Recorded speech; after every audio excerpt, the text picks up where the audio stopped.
God wants to do something new in your life. I say that again. Let me prophesy to you as believers of Jesus Christ. I believe that we are entering into the new chapter of our life. May bagong chapter, may bagong story, may bagong blessing, may bagong breakthrough na inihahanda ang Panginoon sa ating buhay.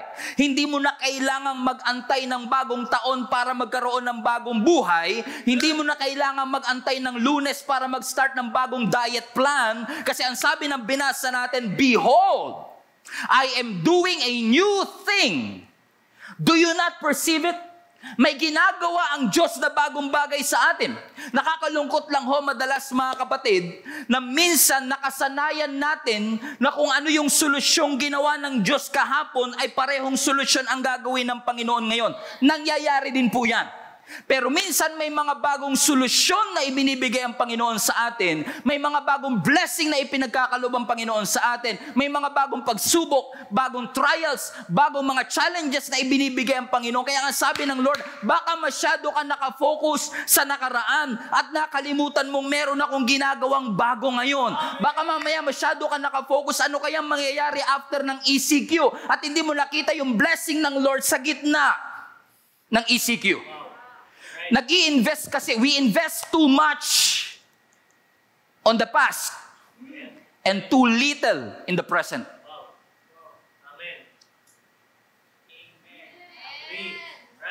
Kaya hanggang ngayon, hindi pa rin tayo makamove on. Masyado tayong nostalgic sa good old days. Masyado, yung faith natin ay masyadong centered sa back in the day. Alam mo, nung unang panahon, dati ganito ang ginawa namin. Dati ganito yung nakasanayan natin. And we forgot to live in the present. Amen. God is doing a new thing in our life. Amen. In fact, mga kapatid, yung sinasabi ko na ito sa verse 19, meron pa tong verse 18. Kasi bago ang verse 19, verse 18 muna. At sabi ng verse 18, mga kapatid, kung babalikan natin, do not remember the former things. Amen. Actually, ibang translation mas head on. Forget all that. Kalimutan mo na lahat ng nakaraan. Philippians 3:13 can testify as well. Forget what lies behind and look forward for what lies ahead. Yes. Amen. Interesting. God is doing something new in our life. Ibig ba sabihin, Pastor, kalimutan na namin ang nakaraan? Hindi ba parang contradictory yan sa sinasabi ng Panginoon sa atin to recount, recall, and remember all the good things that God has done? No. Hindi natin sinasabi at hindi natin dinidiscredit ang lahat ng blessing at lahat ng breakthrough na ginawa ng Lord sa nakaraan. Hindi ko sinasabi na kalimutan na natin ang lahat ng blessing na ginawa ng Lord sa nakaraan, pero baka mamaya masyado tayong focus sa mga success ng nakaraan, sa mga blessings na nakaraan, na hindi na natin nakikita may mga bagong blessing, may mga bagong testimony, may mga bagong breakthrough na dinedevelop ang Panginoon sa ating buhay, and we don't see it. Ang sinasabi ng Panginoon through this verse, hindi lang basta kalimutan ng nakaraan, but focus on what is in front of you. Wake up. Wake up. Gumising tayo. Open up our eyes. Look around you. Something miraculous is happening. Something supernatural is happening. And God will use your past to transform your future. He is doing something new.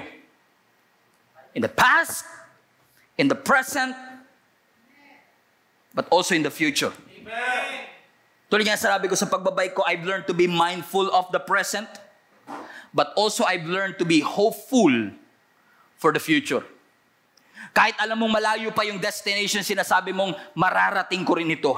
Konting padyak lang, konting tiyaga lang, konting pagtitiis lang, maaabot ko rin ito. Kasi na-realize ko, mga kapatid, hindi na ito pagbabike sa tunay na buhay na ito. Na may mga circumstances ng ating buhay na talagang gagamitin ng Panginoon para mapahinto tayo.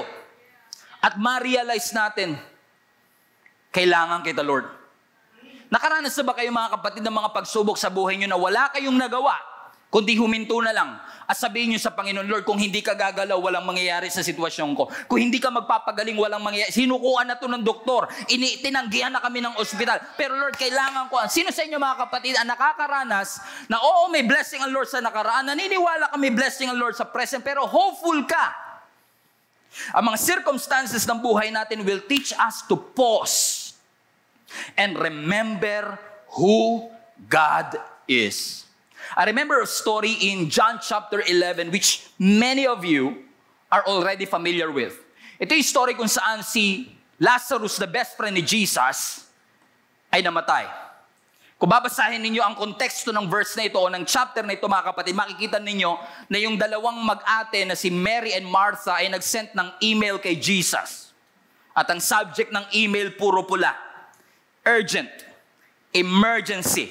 I need your attention. At ang sabi ng email ni Martha at ni Mary kay Jesus, Lord, the one you love, Lazarus, is sick. May sakit po ang best friend ninyo. And we need you here. Have you ever been into that situation? Na kung hindi man email, through prayer, sinasabi mo, Lord, I need you now. We need you. Because my brother is sick. And I need you, Jesus, to come here. But what's interesting to me, mga kapatid, is that when Jesus replied in verse 4, ang sabi ni Jesus sa mga disciples, well, this sickness will not end in death. In other words, hindi yan mamamatay. And watch this. May humor din ng Bible 10 verses later, in case you missed it, verse 4, ang sabi ni Jesus, he will not die. 10 verses later, Lazarus died. He died. And sabi ng scripture, verse 17, let's catch up the story.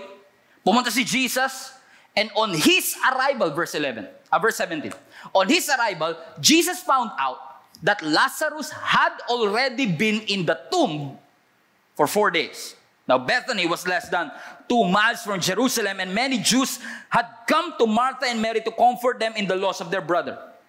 When Martha heard that Jesus was coming, she went out to meet Jesus. And Mary stayed at home. Remember, si Mary and Martha nag-email.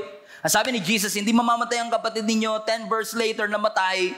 Kaya nung dumating si Jesus, sinalubong siya ni Mary. Ang sabi ni Martha, verse 21, Lord, if you had been here, my brother would not have died. But I know that even now, God will give you whatever you ask. And Jesus said to her, your brother will rise again. Martha answered, I know he will rise again in the resurrection of the last day. Doubt. Verse 25, and Jesus said to her, watch this. I am the resurrection and the life. And the one who believes in me will live, even though they die. And whoever lives by believing in me will never die. Do you believe this? I know your brother is dead. And you were saying, sinasabi ni Martha, Lord, if you have been here, buhay pa sana siya. Wala na. Patay na. Pagagawa natin. Sabi ni Jesus, don't worry. He will rise again. Alam ko. In the future, He will rise again. After, sa muli mong pagbabalik. Ang sabi ng Lord, no, you don't understand. I am the resurrection and the life. Yes. So alam kong patay na siya, but, hey, I am the resurrection and the life. Do you believe this? Dumarating ba sa mga pagkakataon ng buhay niyo mga kapatid na katulad ni Mary and Martha, you are doing the right thing and everything that is happening is so wrong? Everything that you're trying to do is just doing the right thing. And then, ginagawa mo lahat ng right thing, pero lahat din ng wrong thing. Yun din ang nangyayari sa'yo. Nakakapunta ba kayo sa tagpo ng buhay niyo mga kapatid that you're still hoping even though it seems hopeless? Sabi niya, wala na kayo. Di na kita mahal. You're still hoping. Binasted ka na ng 365 times.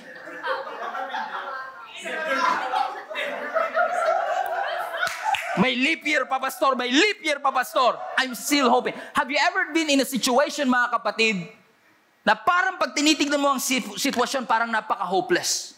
Ano mga kapatid, that hopelessness, katulad na nangyari kay Martha, hopelessness, watch this. Hopelessness is a powerful emotion. Yes. These days, you need hope as a weapon. Yung hope na hindi mo mabibili kila Aling Nena. Sigarilyo kasi yun. Yung hope na ito ay kailangan natin na weapon lalo na ngayon. Napakalungkot naman ang buhay mo kung ikaw ay Kristiyano pero wala kang pag-asa. Hindi natin pwedeng i-claim na kasama nating lumalakad ang Panginoon pero wala tayong pag-asa. Naalala nyo sa Luke 24, after ni Jesus na mabuhay na maguli, may dalawang lalaki, si Cleopas yung isa at yung unnamed disciple na naglalakad sa Emmaus, na malungkot, downcast, frustrated, disappointed. Biglang nag-appear si Jesus sa gitna nila. Sabi ni Jesus, what's wrong? At sabi ng dalawang disciple, well, we had hope that He is the Messiah. We had hope. Come on. We had hope. Umasa kami. Dati may pag-asa kami na Siya ang magiging Messiah, but right now, we don't see it in this situation. Yung inaasahan naming magliligtas, ayun, patay na ngayon. Listen to me mga kapatid. It's not God's will for you to live a hopeless life. Nakakaiyak ang ma-broken heart, pero mas nakakaiyak ang may broken hope. Yeah. Maaari ngayon may pag-asa ka pa, pero broken na. Or even worse, probably you don't see a way out. Pag hopeless ka kasi, meron kang paniniwala that things will not get better anymore. Wala itong pag-asa, hindi ito magbabago. Kahit itag ko ng itag, itong kaibigan ko, hindi na ito kikilala kay Lord. Aba, wag mong husgahan ang pwedeng gawin ng Panginoon sa kanya. Ang suggestion ko sa'yo, itag mo lang ng itag, i-share mo lang ng i-share kasi hindi mo alam kung sino-sino ang mga taong pwedeng baguhin ng Panginoon. We're not in the position to say and to conclude what is going to happen because God is in control of our future. Yung alam, minsan hopeless tayo sa ating marriage, hopeless na tayo sa ating health, hopeless tayo sa ating career, hopeless tayo sa ating mga anak, magbabago pa ba to, rebelde ang aking anak. Ang nagiging result, nagiging emotionally empty tayo. Nararanasan niyo ba yun minsan mga kapatid? You feel empty? Yes. Or sometimes you feel alienated. Parang feeling mo iniwan ka na ng iba. Pag sinabi alienated, parang ikaw solo ko, out of place. You feel like no one is supporting you. You feel forsaken. Nararamdaman mo parang kang abandoned. Parang iniwan ka, nag-isa ka, pinaasa ka lang. Nakakaramdam ba kayo ng ganito mga kapatid? All of these are results of hopelessness in our life. Na sinasabi natin, wala nang sumusuporta sa akin at wala nang susuporta sa akin. Wala nang magmamahal sa akin. Paano na lang kami? Sayang naman ang 7 taon na aming pinagsamahan. Kala ko magiging Christian siya. Di pala. Sinar ko ang gospel, di niya tinanggap. Pinag-enroll pa sa growth track, hindi lumago. You feel forsaken and abandoned and sometimes you feel lonely. Alam niyo ba, na-realize ko, you can be in a crowd and still feel lonely. You can be surrounded with thousands of people and still feel lonely. It's all the result of that hopelessness right in your heart. Kaya ka laging uninspired, hindi ka unmotivated. Pinagbibintangan ka nilang tamad, pero susulang unmotivated ka lang. You're not hoping that things will get better. Hindi ka na umaasa na makakaahon pa kayo sa hirap. Hindi ka na umaasa na gagaling pa kayo sa inyong kasakitan. Lagi kang uninspired, unmotivated, you feel powerless. You feel overwhelmed. You feel like giving up. And you think and you conclude in yourself, you concluded in your mind, I will never be happy again. I'm hopeless. Lagi na lang ako oppressed. Lagi na lang akong limited. Hindi man siguro ganito ka-exaggerated, pero ganito yung naramdaman ni Martha. Sumulat ako, Lord. Napunta lang sa spam, kaya siguro hindi mo nabasa. Nag-email po ako that my brother is sick. Now you came here 4 days later, 4 days nang patay si brother. I feel hopeless. We feel overwhelmed. Sabi ni Martha, Lord, if you have been here, my brother would not have died. And sabi ni Jesus, hey, I am the resurrection. Amen. I am the life. We always look at this story as a resurrection of Lazarus. But when I was reading this again and again and again, I realized may dalawang resurrection na nangyari sa story na to. Yung resurrection ni Lazarus at yung resurrection ng pag-asa ni Martha. God wants to resurrect yung hopelessness na naramdaman ni Mary and ni Martha. Because sa buhay natin mga kapatid, alam kong marami sa atin, ang oo na sa hopeless situation, hindi mo makokontrol yan. Pero sinasabi ng Panginoon, patay na, oo, but I am the resurrection and the life. Even death is not a dead end to God. Amen. Satan just convinced us, kinumbinsi tayo, and Satan make us believe na ang Diyos natin incompetent, na ang Diyos natin incapable, na ang Diyos natin ay impotent. No, He is not. Ang Diyos natin is able to do exceeding abundantly above all that we could think or imagine. Lagi sinasabi ni Satan sa'yo, walang magagawa yung Diyos mo, hindi ka pinapakinggan ng ating Panginoon. No, He's not. My God is able. My God is capable. So the next time that you look at your situation, look with hope. Right. You may feel dry, empty, and overwhelmed.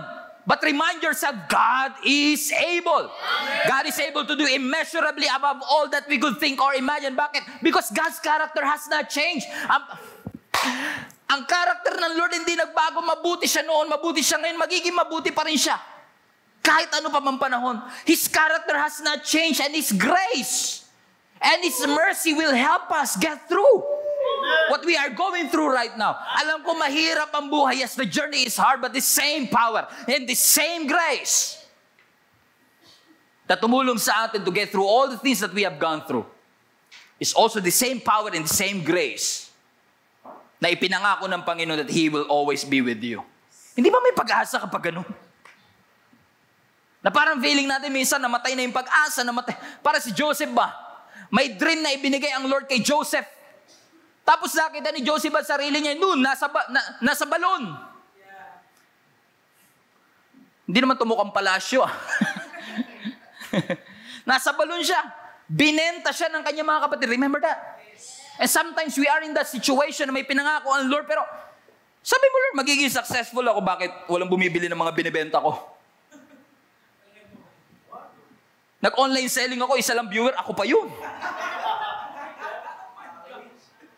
So, minamain ko na lang. Sarili ko mine. Para kunwari, may nagmamine. Gumawa ko ng fake accounts, mga 94. Shinare ko para madaming share. Pero ako din yun. Pag tinignan mo yun, isang friend lang lahat yun. Because sometimes we are in that situation.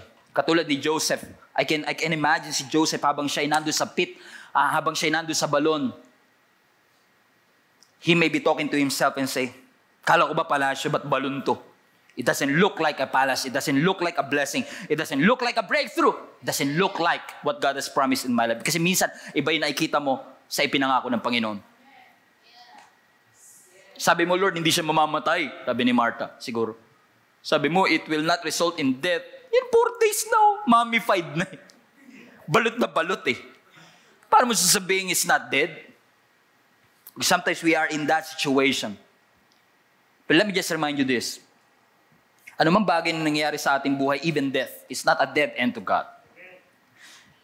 Kasi years and years later, pagkatapos makita ni Joseph ang sarili niya sa balon, because of God's goodness and faithfulness and kindness in his life, napunta siya sa palasyo, fast forward ko na lang, naging vice president siya ng Egypt. Nagkaroon ng tagutom sa entire Middle East, or for that matter, entire world.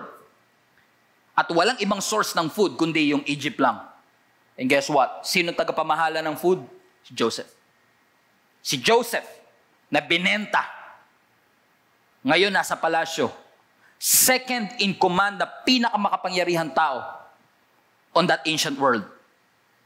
And I love what happened in Genesis 45. Kung saan nagkita-kita na yung mga brother na nagbenta sa kanya. At si Joseph na hindi nila nakilala dahil sa eyeliner. Egypt kasi. Look at this. I just love this. Look at this. Verse 4. I want you to pay attention to this. Kung nagluluto ka, naghahalo, hinto mo muna ng konti. Ang sabi ng verse 4, please come closer, he said to them. So the brothers came closer, and he said to them, I am Joseph, your brother, whom you sold into slavery in Egypt. But don't be upset. Don't be angry with yourself for selling me to this place.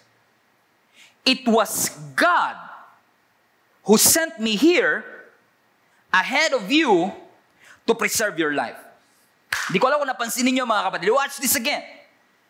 Ang sabi ng verse 5, don't be upset. Don't be angry with yourself for selling me to this place. Binenta niyo ako. But it was God who sent me here. Same incident, different interpretation. Ang sabi ni Joseph, binenta niyo ako, pero okay lang, na-realize ko, sinent talaga ako ng Diyos. Ulitin ko ulit. Huwag kayong mag-alala, huwag kayong magagalit na binenta niyo ako. Okay lang, na-realize ko naman na sinent talaga ako ng Panginoon dito. So, sinasabi ni Joseph, alam ko, nagigilty kayo, binenta niyo ako, pero okay lang, plinano ng Diyos yun. Noong mga panahon nandun ako sa balon at feeling ko wala ng pag-asa.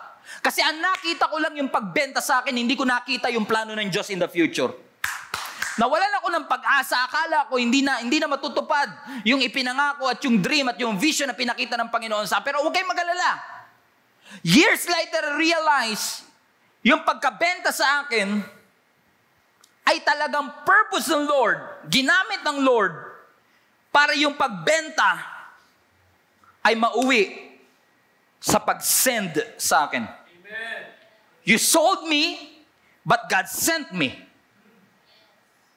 Hindi ko na-realize noon kasi nandun pa ako. Nawalan ako ng pag-asa, akala ko wala nang pwedeng makatulong sa akin. And then I realized something. Everything that happened to me before, inalaw ng Panginoon. May purpose pala ang Panginoon. And if that happened to Joseph, maybe you are in a situation na para ka rin nasa balon at iniisip mo wala na yatang pag-asa. Namatay yung asawa ko, sino nilang bubuhay sa aking mga anak? Yung anak ko, rebelde, magbabago pa kaya siya? Pero huwag kang huminto sa selling. Kasi yung selling nakakatakot, yung selling nakaka-frustrate, yung selling nakakawala ng gana. Pero years later, Joseph realized, teka lang, yung pagbenta sa akin noon, may purpose pala ang Panginoon. Sinent talaga pala ako ng Panginoon. Pinadaan lang ako sa balon, pero dito rin talaga ako pupunta. Ano nangyari mga kapatid? Years later, watch this. Years later, si Joseph nagkaroon ng revelation. Revelation na hindi niya makita before. Sino sa inyo mga nananalangin kayo mga kapatid? Tayo pa naman, ang gagaling natin mag-pray, ano? Parang, a prayer a day will keep the problem away. Mga ganyan. Ginawa ko lang yan eh. Okay, may mga kasabihan tayo that you can reach heaven through your knees. Hindi ko sinasabing mali. Totoo yan. That when we pray, yung petition natin, yung kagustuhan natin, nakakaabot sa ating Panginoon. That weeping may endure for a night, but joy comes in the morning. That nothing shall be impossible to our God. But here's the thing. It's one thing na i-quote, it's one thing na i-claim, it's one thing na i-profess. Pero without seeing it as a reality in your life, nakaka-frustrate, nakaka-disappoint, nakakawala ng gana. Hindi niyo ako maintindihan. May isa pa akong bagong hobby ngayon. Binuhay ko uli yung pag-aquarium ko. Okay.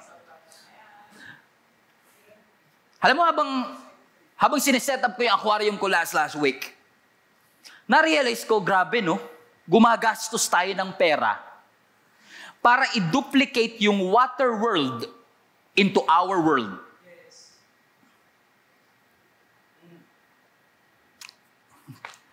Pag nag-aquarium ka kasi kailangan mo ng oxygen. Kailangan yung water nagsacycle para hindi malason yung mga isda.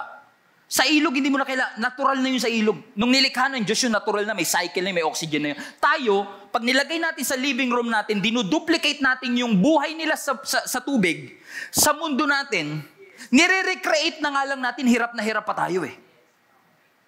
Alam nyo, ito yung story ng marami sa atin. Yung pag nire-recreate mo yung sinabi ng Lord sa Bible, tapos tinitignan mo sa buhay mo, parang, ba't ang hirap? Ba't pag sa Bible, parang dali-dali? Ay, kailangan pala ng oxygen, kailangan pala ng mga ganito. May substrate pa pala para mabuhay itong mga halaman na to. Ba't parang dali lang pag pinapanood ko? Kasi nire-replicate mo na lang, hirap na hirap. Ayan ang buhay ng marami sa atin. And akala natin, kapag kinote natin, pag pinag-pray natin, okay na. But I've been a Christian long enough to realize, mga kapatid, that God doesn't always change your situation. Yes. Hindi porke nag-pray tayo, biglang mababago ang sitwasyon. Sino sa inyo nakaranas na po kayo, nag-pray kayo, pero walang nabago after nyo mag-pray, may sakit pa din. May mga prayer pa kayong, Lord, give me a sign. Give me a sign, Lord. Pag may nakita ko nakapula, siya na nga. May nakita ka nakapula, Lord, siya na ba? Sabi, ikaw na ba ang sinampal ka pa? Because sometimes, yung pinangako ng Lord, parang ibang-iba sa reality ng ating buhay that no matter how hard we pray, it seems like our situation is not changing. But one thing I realized, we don't pray to change our situation. Well, it happens sometimes. But we don't pray to, listen to me. Listen to me, it will change your life. We don't pray to change the situation, we pray to receive the revelation. So kung may sakit ako, nananalangin ako, hindi ko lang pinapanalangin na gumaling yung aking kamag-anak, kundi pinapanalangin, ang gusto ko ring malaman, Lord, gusto ko ma-receive, anong revelation, bakit ito nangyayari sa aming buhay? So every time you come to God, at ikaw ay mananalangin, lalapit sa ating Panginoon, ang expectation kagad natin, Lord, pagalingin mo, Lord, i-perform mo to, Lord, gawin mo to, hindi po mali yun. Pero sometimes, hindi magbabago ang sitwasyon, pero makaka-receive ka ng revelation. Kasi God doesn't move according to your expectation. God moves according to His Word. And many of us are so hopeless in our situation right now. Sino sa inyo mga hopeless na, mga kapatid? Sino sa inyo ang hopeless na? Na ang buhay natin from doctor to doctor na lang. Ang buhay natin from paycheck to paycheck. Some of you are struggling with maybe infertility. Yung business mo nag-close recently. Yung daughter mo, yung asawa mo, o kaya yung anak mo ay bigla na lang nagrebelde sa'yo. Sinabi ng doktor sa iyo that your days are numbered. But let me just remind you this, fight for your hope. Yes. Hashtag fight for your hope. Amen. Don't lose hope.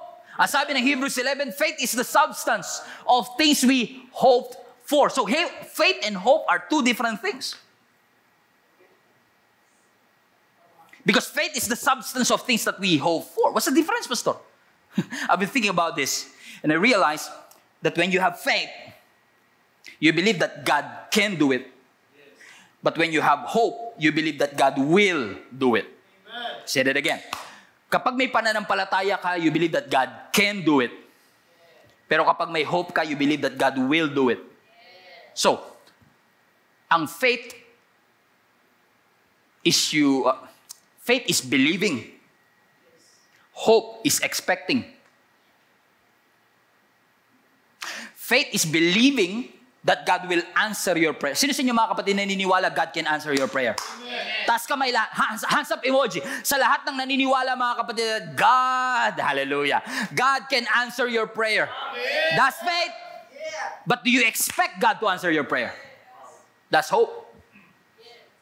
I believe God can answer my prayer, but I don't just believe that God will answer my prayer. I believe that God will answer me. I expect it to happen. I expect God to make a way. I expect God to heal our sickness. I expect God to do great things. I expect God to open the door of opportunities in my life. I don't just believe in opportunity. I expect that. I have hopes. So regardless of the situation that you are in, I want to encourage each and every one of you, don't lose hope. Kasi posibleng naniniwala ka pa rin na ang Diyos makapangyarihan, pero posibleng hindi ka na naniniwala na mangyayari sa iyo yan. Kasi nawalan ka na ng pag-asa. Para sa kanila lang yan, para sa mga nag-testify lang yan, para sa mga pastor lang yan, para sa akin, di yan para sa akin. But faith is believing, but hope is expecting. I'm expecting that it's going to happen in my life. So don't give up. Don't lose hope. Ang sabi ng Hebrews chapter 10, let us hold fast the confession of our hope. Watch this. Without wavering. Panghawakan mo, kapatid. Ang iyong pag-asa, without wavering, for God who promised is faithful. Are you reading this verse? Let us hold fast to the confession of our hope without wavering, for He who promised is faithful. I love it. I love it. Hope without wavering. Hope without wavering. Hope that it doesn't waver. Waver means it doesn't shake. You don't hesitate. Ang sabi dito, let's hold fast the confession. I-confess mo na i-confess na parang wala kang pagdududa. I-confess mo na i-confess na parang hindi na si shake. Kasi yung hope na ito is rooted in God's faithfulness. Ang sabi ng verse, He who promised is faithful. Ang Diyos na nangako ay tapat. Ang Diyos na nangako sa atin ay tapat sa kanyang mga sinabi. So don't hold fast the confession of your hope, and don't let your hope waver. Kasi rooted siya sa faithfulness ng Diyos. Ibig sabihin, mga kapatid, yung nature ng Diyos ang magbibigay sa iyo ng absolute confidence na maniwalang kung ano man ang pinangako ng Diyos, tutuparin ng ating Panginoon. Kumbaga yung history ng faithfulness ng Diyos, yun na nagbibigay sa iyo ng confidence ngayon. Kaya nga gustong-gusto natin nakakarinig ng testimony ng ibang tao, kung paano sila pinagaling ng Panginoon, kung paano sila pinotektahan ng Lord, kung paano nag-provide ng Panginoon. Kasi sa pamamagitan ng kanilang testimony, nare-remind ka sa faithfulness ng Diyos kung ginawa sa kanila noon, kayang gawin ng Panginoon sa atin. Hindi katulad ng hope sa mundo, dalawa kasi hope sa mundo, yung sigarilyo, tsaka yung hope na pag-asa. Yung definition kasi ng hope sa mundo is you are expecting something good in the future. Yun yung hope ng mundo. Parang, I hope you love me. I hope you care for me. I hope you come on time. Parang, sana, dumating, sana mahalin mo ko, pero duda pa rin ako eh. Yun yung hope ng mundo. Pero alam niyo yung biblical hope, hindi katulad nito kasi ang biblical hope sa Greek word elpizo. Everybody say elpizo. Napansin niyo ba yung peace na sa loob ng hope? Piso. Hindi man pareho ng spelling, katunog lang. El piso. Ang ibig sabihin ng el piso, ito yung hope na hindi base lang sa calculated risk. Hindi lang ito yung parang fingers crossed. Sana. Okay, but kinakagat mo pa yung labi mo. Sana. No. Ito yung klase ng pag-asa na hindi lang nakabase sa calculated risk. Alam niyo ba yung nag-exam kayo, sabi niyo, sana pumasa ako. Pero deep in your heart, kinakalculate mo, ilan ba yung sigurado kong sagot doon? So kaya ka umaasa, may calculated risk. Kasi kung alam mong wala ka na sagot, talaga, bagsak na ako dito. Come on, somebody. Pero may mga pag-asa na umaasa ka, mukhang papasa ako. Pero sure, sana. So ibig sabihin yung hope na yan ay based sa calculated risk. Pero ang hope, ang biblical hope is never based on what is possible to men. Ang biblical hope is never based on what is logical. Ang biblical hope carries no doubt. Walang pagdududa. So ibig sabihin, ang biblical hope is sure.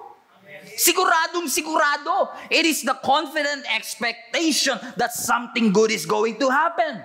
So we don't just desire for something good, we expect something good to happen in our life. Is there anybody, mga kapatid, that can relate to what I'm saying, mga kapatid? There are times in our life na pwedeng nagdi-desire tayo ng good, pero bihira tayong mag-expect ng good.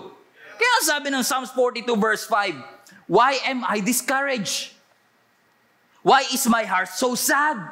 I will put my hope in God. I will praise Him again, my Savior and my God. Hallelujah. Ba't ka nadi-discourage? Ba't ka malungkot? Alalahanin mo.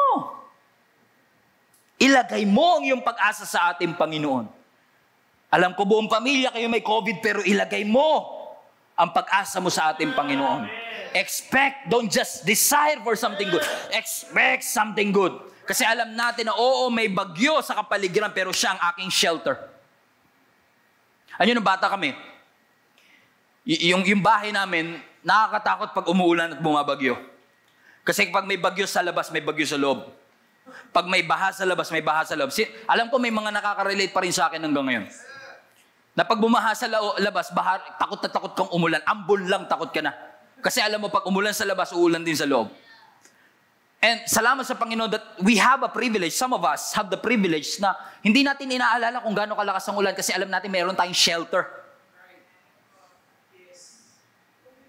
Bubong na hindi tatagas. Lugar na hindi babaha. Right? Ano mga kapatid? Ang sabi ng scripture, God is your refuge. God is your shelter. Sa panahon ng storm, you can expect Him to provide a shelter for you na kahit chaotic, confused ang mundo, there is a refuge na galing sa atin. Hindi ko alam kung kailangan, parang hindi nyo naman kailangan itong message na ito mga kapatid. There is an assurance that life is uncertain but God is not. May assurance na kapag may struggle, may victory. Merong assurance sa lahat ng pinangako ng Panginoon ay pwede nating panghawakan with absolute confidence na gagawin ng Panginoon. And I will close with this, katulad ni Abraham. Sabi ng Romans chapter 4 verse 20, alam natin ang story ni Abraham, hindi sila magkaanak ni Sarah. And probably at the age of 60, nawala na sila ng pag-asa. Pero at the age of 75, nangako muli ang Panginoon, huwag kang mag-alala, hindi nakalimutan ng Lord ang kanyang pangako. Delayed man sa timeline mo, pero hindi sa Diyos. Yung pinangako ko sa iyo na na countless ang magiging descendants mo, gagawin pa rin ng Panginoon. Pero ang interesting sa akin mga kapatid, isang bagay na hindi pinakita ng Old Testament na ipinakita ni Paul sa Romans chapter 4. Ang sabi ng verse 20, I want you to see this verse. It's going to change your life. Watch this. Romans 4:20. I want to make sure na nasa screen before I read. Look at this. Abraham never wavered. Hindi siya nag-hesitate in believing God's promise. That's not just faith, that's hope. In fact, his faith grew stronger and in this, he brought glory. Dahil hindi siya sumuko, naghatid ito ng karangalan sa Diyos. Verse 21, he was fully convinced that God is able to do whatever He promises. That's hope. El Piso, he is absolutely convinced that God is able to do whatever He promised. Ibig sabihin, yung pangako ng Diyos, sigurado and you can count on it. Even when life hits you hard, even when your faith is being challenged, even though the odds seems against you, and life placed your back against the wall, kahit na napakahirap, overwhelming, do not give up your hope. Do not feed on this negativity. Alam kong marami nang sumuko, marami nang natakot, maraming nagduda. Huwag ka nang sumabay dito. Huwag mong hintuan ang pananalangin. Huwag mong hintuan ang pagbabasa ng kanyang salita. Huwag mong i-give up ang faith mo. Huwag mong i-give up ang hope mo. Pakiramdam mo parang wala na, pero di hamak naman na mas stable ang pangako ng Diyos kaysa sa ating pakiramdam. Tulad ng sinabi ng Bible, si Abraham hindi nag-hesitate, hindi nag-waver yung kanyang faith. Because he was absolutely convinced that God is able to do what He has promised. 25 years. He never wavered. 25 years. Hindi siya sumuko. Pastor, masyado matagal yung 25. Pwede bang mga 12 lang? Well, New Testament, there is a girl na dinudugo for 12 years. He was hemorrhaging. 12 years. Guro, lumapit na siya sa doktor. The Bible is implying na lahat ng kanyang ari-arian na ubos na. Siguro kakahanap niya ng doktor na makakapagpagaling sa kanya. So she did everything but nothing is working. Hopeless situation. But I want you to go to your Bible after the service. Read that passage again. 12 years of misery. 12 years of hopelessness. But when she heard about Jesus, hopeless situation. The doctor says, walang pag-asa, lahat ng ari-arian binenta na. But when she heard about Jesus, siguro sabi niya sa kanyang sarili, enough is enough. I've been sitting here all day for 12 years and I will never allow myself to be in the same misery and the same situation over and over again. Enough is enough. Hindi ako makakalakad pero pwede akong gumapang. And that's what she did. She crawled her way to His miracle. Gumapang siya para mahawakan ang laylayan ng damit ng ating Panginoong Yesus. And maybe mga kapatid, some of you are hopeless. Hindi man 25 years katulad ni Abraham, pero pwedeng 12 years kasulad ng babaeng ito. But just like this girl, that she did everything but nothing is working.